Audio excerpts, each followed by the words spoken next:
আসসালামু আলাইকুম। আজকে আমি আপনাদের সাথে একটি মাত্র উপকরণ দিয়ে ঘরেই খুব সহজে বাটার এবং ঘি তৈরির রেসিপি শেয়ার করব। শুধুমাত্র দুধের সর দিয়ে আপনারা এই ঘি এবং বাটার তৈরি করে নিতে পারবেন খুব সহজেই। বাটার তৈরির জন্য এখানে আমি 1 কাপ পরিমাণ দুধের সর নিয়েছি। দুধের সর প্রতিদিনের দুধ থেকে আপনারা অল্প অল্প করে জমিয়ে ডিপ ফ্রিজে সংরক্ষণ করে রাখতে পারেন। আবার চাইলে একদিনের দুধটাকে কয়েকবার করে জাল করে তারপর ঠান্ডা করে সর উঠিয়ে নিতে পারেন। সরগুলোকে এখন একটি ব্লেন্ডার জারে নিয়ে নিচ্ছি। তারপর এখানে 1 কাপ পরিমাণ দিয়ে দিলাম বরফ ঠান্ডা পানি। তারপর এগুলোকে কিছুক্ষণের জন্য ব্লেন্ড করে নিতে হবে। এখানে অবশ্যই ঠান্ডা পানি দেওয়ার চেষ্টা করবেন, কারণ পানিটা যদি ঠান্ডা না হয় তাহলে সর এবং পানি একসাথে গুলিয়ে যেতে পারে। এখান থেকে বাটারটা আলাদা করা খুবই কষ্ট হয়ে যাবে। এখন একটি বাটিতে আমি বরফ ঠান্ডা পানি নিয়ে নিয়েছি। ব্লেন্ড করা সরটাকে এখন এই বরফ ঠান্ডা পানির মধ্যে ঢেলে দিতে হবে।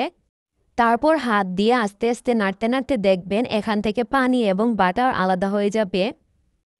এখন এটাকে ভালোভাবে এই পানির মধ্যে ধুয়ে তারপর চিপে নিতে হবে। আপনারা ভিডিওতে দেখেই হয়তো বুঝতে পারছেন কিভাবে পানি থেকে মাখন অথবা বাটারটা আলাদা হয়ে আসছে। এখন এই মাখনটাকে পানি থেকে উঠিয়ে এভাবে করে চিপে চিপে পানিটা বের করে নিতে হবে। বাকি যে সর অবশিষ্ট ছিল এখন সেই সরটাকেও আমি সেম পদ্ধতিতে আবারও ব্লেন্ড করে নিচ্ছি। তারপর পানির মধ্যে ঢেলে দিয়ে এটাকে ভালোভাবে ধুয়ে তারপর পানি ঝরিয়ে নিতে হবে। এভাবে করে খুব সহজে আপনারা ঘরে বাটার বা ঘি তৈরি করে নিতে পারেন, কোনো রকম ঝামেলা ছাড়াই। এই বাটার বা ঘি বাজারে অনেক দাম দিয়ে আমাদের কিনতে হয়।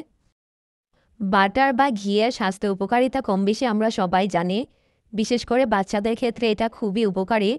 বাচ্চাদের ব্রেন ডেভেলপমেন্টে সাহায্য করে এবং আরও অনেক বেশি স্বাস্থ্য উপকারিতা রয়েছে বাটার বা ঘিয়ের। এখন যে পাত্রটিতে আমি বাটারটাকে সেট করব সেটার মধ্যে আমি একটি রেপিং পেপার বিছিয়ে নিয়েছি। এতে করে বাটারটা উঠিয়ে নিতে সহজ হবে। আপনাদের কাছে রেপিং পেপার না থাকলে আপনারা এখানে একটু তেল ব্রাশ করে নেবেন, তাহলেই হবে। বাটারটাকে সমানভাবে সেট করে তারপর ফ্রিজে রেখে দিতে হবে 1 ঘন্টার জন্য। দেখতেই পাচ্ছেন 1 ঘন্টা পর আমি ফ্রিজ থেকে বাটারটা বের করে কেটে নিচ্ছি। কত সুন্দরভাবে সেট হয়ে গিয়েছে। এখন এই বাটার থেকে আমি ঘি তৈরি করে নিব। তার জন্য চুলায় একটি প্যান বসিয়ে বাটারটাকে আমি প্যানের মধ্যে দিয়ে দিলাম। এখন এই বাটারকে কিছুক্ষণ নেড়ে চেড়ে চুলায় জাল করে নিতে হবে। এটাকে অনবরত নাড়তে থাকতে হবে, নাড়া বন্ধ করা যাবে না, তাহলে নিচে দিয়ে পোড়া লেগে যাবে। পোড়া লেগে গেলে কিন্তু ঘিয়ের অরিজিনাল যে ফ্লেভারটা থাকে ওইটা নষ্ট হয়ে যাবে। যখন দেখবেন উপরে তেল ভেসে উঠেছে, নিচে তলানি জমেছে, তখন বুঝে নিতে হবে যে ঘিটা জাল করা হয়ে গিয়েছে। এখন চুলা থেকে নামিয়ে তারপর সেকে একটি বয়ামে নিয়ে নিলাম।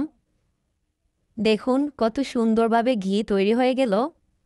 আমার ভিডিওটি ভালো লাগলে অবশ্যই একটি লাইক দিবেন এবং চ্যানেলটি সাবস্ক্রাইব করে দিবেন আর পাশে থাকা বেল আইকনটি ক্লিক করে রাখবেন নতুন নতুন সব ভিডিও সবার আগে পাওয়ার জন্য।